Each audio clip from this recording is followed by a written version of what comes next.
No sooner have I said this, and obviously it's not planned, but I can see the rain in the distance coming towards me. The colour of these is just absolutely stunning. I wasn't expecting a rainbow today.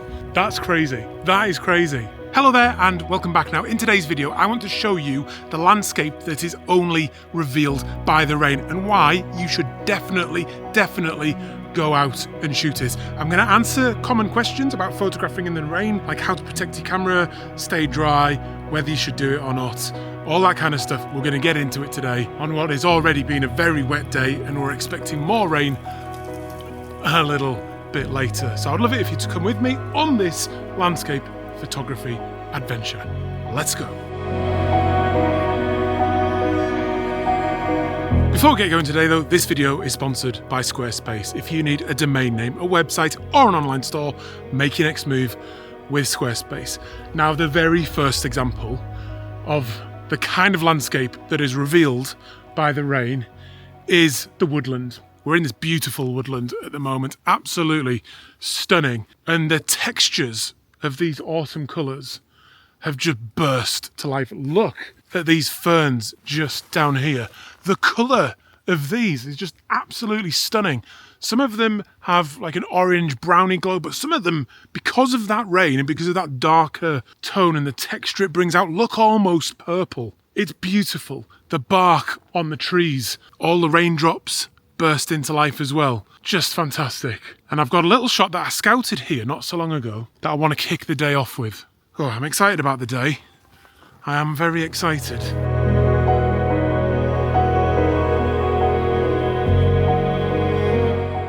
Right, so I'm set up for my first shot and I want to get this one in before it starts raining again. The rain, or a lot of rain, saturates the leaves and the bark and these really beautiful ferns, and it deepens the colours, it deepens the textures. They almost pop out of the print or out of your picture, and that's a fantastic thing. However, if you then get a bit of sunshine that follows the rain, the light will reflect off the water that's now contained within the bark and the leaves, and sometimes that can create a nasty contrast or bright spots on your image that you do not want. And the reason I want to get this done before it rains is I'm using a circular polarizer to remove that glare so it gets through the light, through the reflection, to that deep dark colour and texture, particularly on this sea of fern that I have in front of me, which is really the main thing I'm excited about in this shot. I have a bank of it with a few bits of green in the distance behind these trees that I'm then using as the subject for my scene. And they're getting a little bit of separation from the background because it's quite dark, and the trees will be a bit brighter because at least two of them are silver birch. That bright white bark is really showing through in this image. It's just a lovely woodland scene as well, with a bit of highlight in the distance where there's a bit of an opening and the sun coming through, so that's adding a little bit of depth to the image as well. Looking through the viewfinder, it just looks great. I'm at f11, 1/5 of a second, and ISO 200, and I'm fortunate that there's no wind. There's a little bit more light now coming from behind, so I'm going to shoot it off again. Let's just move this out of the way. So, the highlights in the background look nice. It's really moody and lovely. What a wonderful little woodland to be in, though. I thought I'd finished then, but the sun's just come out and somewhat brightened up the scene. It's looking amazing that way now. Oh, it's just changed the dynamic. It's changed the feel. And it's changed all the reflections as well. One of the big reasons to come out and photograph in the rain, and the landscape literally only revealed by rain, is the moment it crosses over from wet into a bit of sunshine. We'll talk about that more in a bit though.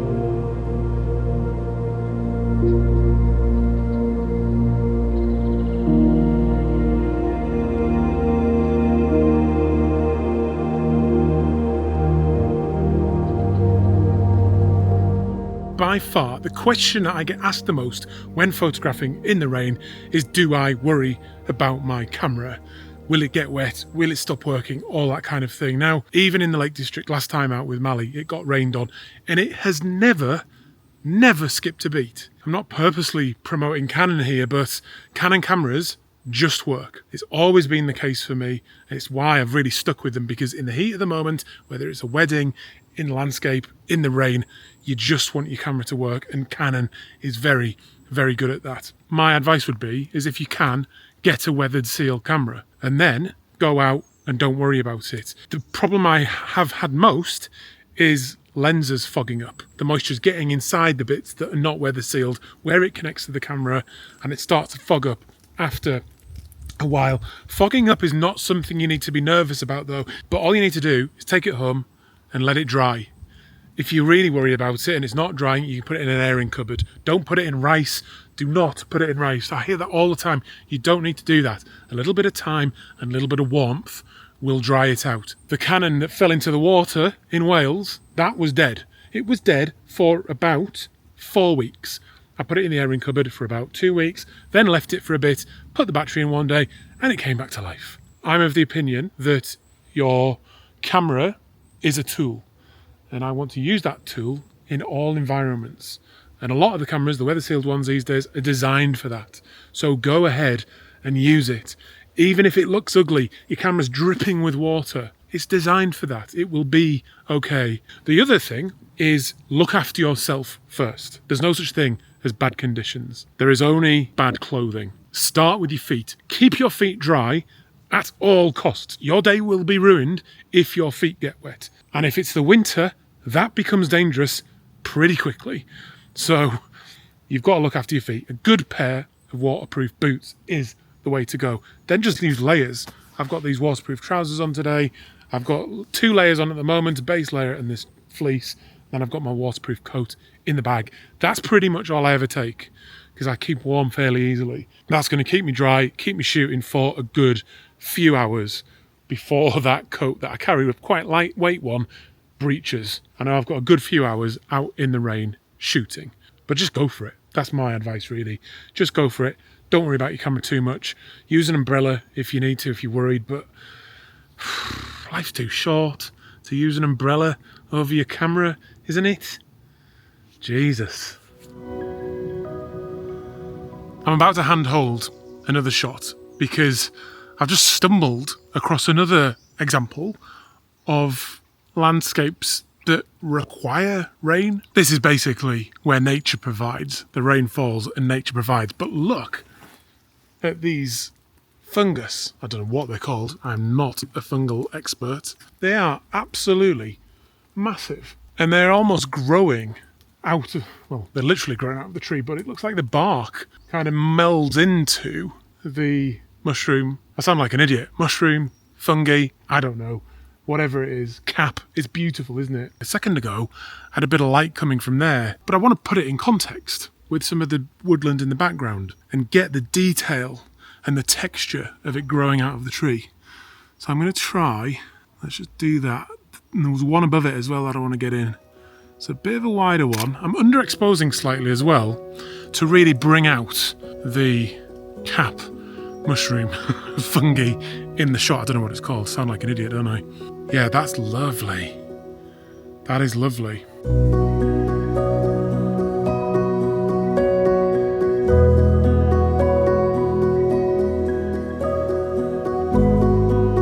As you know, this video is sponsored by Squarespace, and in my opinion, Squarespace is just the best place for photographers to build their own website. And what better project to start now and finish off through to Christmas, getting your website up and running.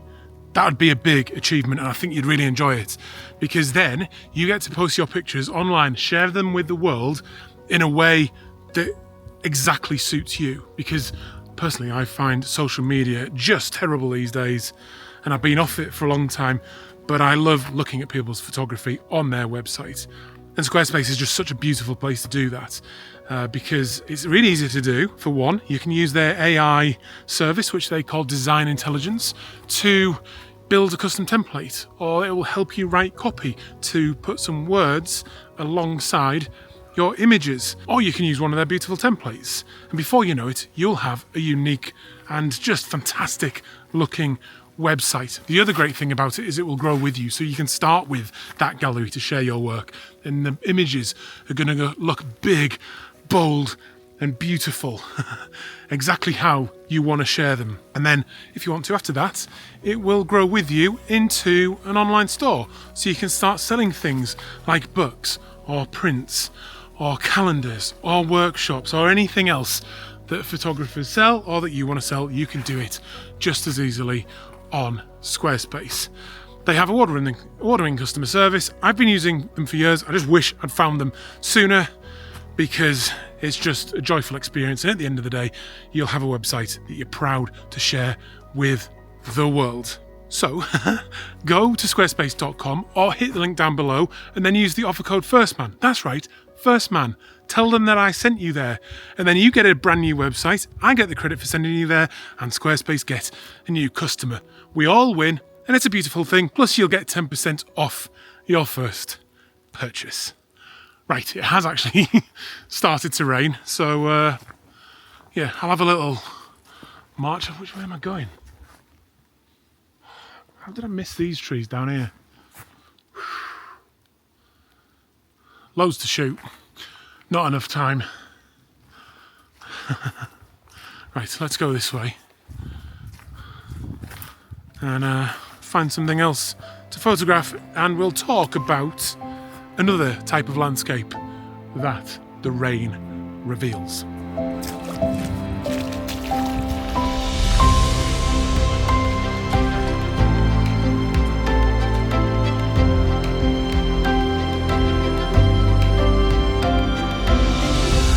So, as is so often the case for landscape photographers, is the weather has done the exact opposite of what I wanted it to do, and the sun's just come out.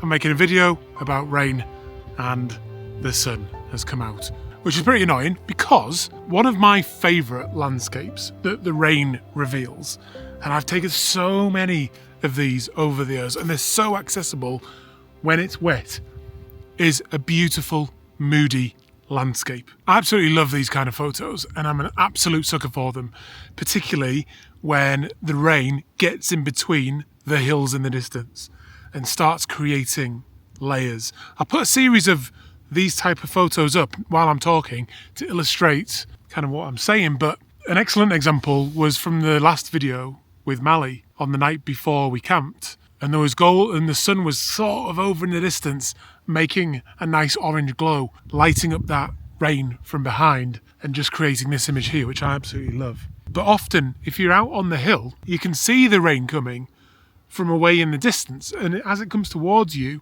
those layers start to appear, and it's so dramatic and exciting. If you put a long lens on there, pick out all those shapes, all those triangles, I think you end up with some fantastic images. That's kind of what I was hoping for this area here today.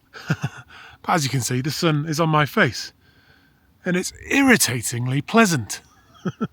Another little tip I have for you though, when you're taking those moody landscapes, is the reality is they look very grey off a raw file. But when I'm stood there, when I'm stood on the side of a lake in the Lake District, and that rain's coming towards me, the lake is beautiful and dramatic, mountains in the distance, grey is not the feeling I have. It's a much cooler, it's just a cool place to be. And it's kind of lonely and blue. It's blue in the sense of where music is the blues. It's that moody blues visual expression. And I try to express that in my photographs by literally making it blue, just by dragging the white balance down to the left into the blue. Or you can use the colour grading and just drag a little bit of the shadows down to the blue and a little bit of highlights. When you listen to a blues riff in music, it can lift you. It's not a major key. It's not that full colour. It's a different feeling. It's tapping into something sad, but it can be hopeful and joyful. But it's just taking that blues riff in that direction, that different thing it's trying to connect us to. And I think you can do that with those moody photographs if you just put a little bit of blue into them. and I absolutely love those pictures. I'm an absolute sucker for them. If you're interested, for a lot of these, I've used my bad weather Lightroom preset. I have a series of presets that are available to buy on my website, and you can get them all for a very small fee. I'll put a link down below if you're interested in that, and you can use it as a base to explore a new area of creativity or to edit your images. No sooner have I said this, and obviously it's not planned, but I can see the rain in the distance coming towards me. Let's spin you around, get the light out. Just look at that. That's absolutely right on cue that that's coming towards me. I'm gonna have to get the camera out and get set up because those trees in the foreground and then that misty loveliness coming towards us. Right, I need to get the camera set up quickly. Ah, that's nuts. The rain is coming right into my face now, but I've put the long lens on. And those layers I was talking about have completely appeared in the scene. Oh, it looks so good. Another little tip here. I've got the lens hood on, which would usually protect the lens, but because the rain's coming straight towards me, it's getting on the lens. So what I'm going to do is leave that in there, get the 2-second timer going, quick wipe out the way, and it's not worked. Right, let's try again. Just leave the lens cloth in there. It's because of the focus, I think. So let's get the focus, then lock that off. Right, so manual focus, focused in, get the cloth in there, give it a good wipe, leave the lens cloth in there, 2-second timer, whip that out, bang, bang, bang. Oh, like I said, an absolute sucker for those types of images. There's a bit of brightness as well coming from the right, adding a little bit of warmth. So I might not even need that blues feeling. It certainly doesn't feel bluesy at the moment. It feels autumnal and brilliant. Right, here we go. Away. There we go. That is what I came for today.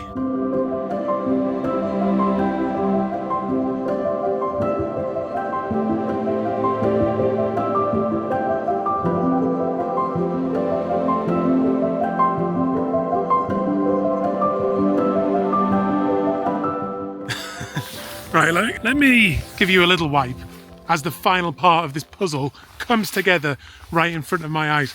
The most fun, the biggest landscape that is revealed by rain is obviously the rainbow, which has just burst into life right in front of me. And I kind of have the long lens on, and I think I need a wider one. So what I'm going to do is get the phone out, pop that into 48 megapixel RAW mode, and take a shot on my phone. Oh my god. That's crazy. That is crazy. I was just planning to talk about it. I wasn't expecting a rainbow today at all because there was no sun forecast. And on a rainy sunny day, you get rainbows, and that's exactly what I've got. And this is magnificent. Look at that. I'll fire off a long one on here. And a wider one on here. It's just finished off the day so beautifully. Wow, you can see the rainbow all the way across the sky, and that is just a fantastic way to finish this shoot. I've not even got that wet today. I just knew I was willing to brave it, and I've been utterly rewarded for the effort. In the most classic way, a landscape only revealed by the rain. What a way to finish off the day. Check out my presets down below. I've got a couple of other things, workshop, tour in the Lake District in the winter. I hope you will come and join me on that because I think it's going to be fantastic. And hopefully we'll have some days like today.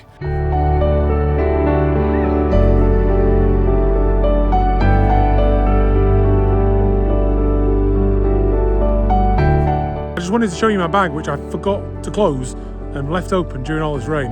It's a bit wet now, and everything in there is absolutely soaked. But I'm not going to worry, it'll all dry off when I get home.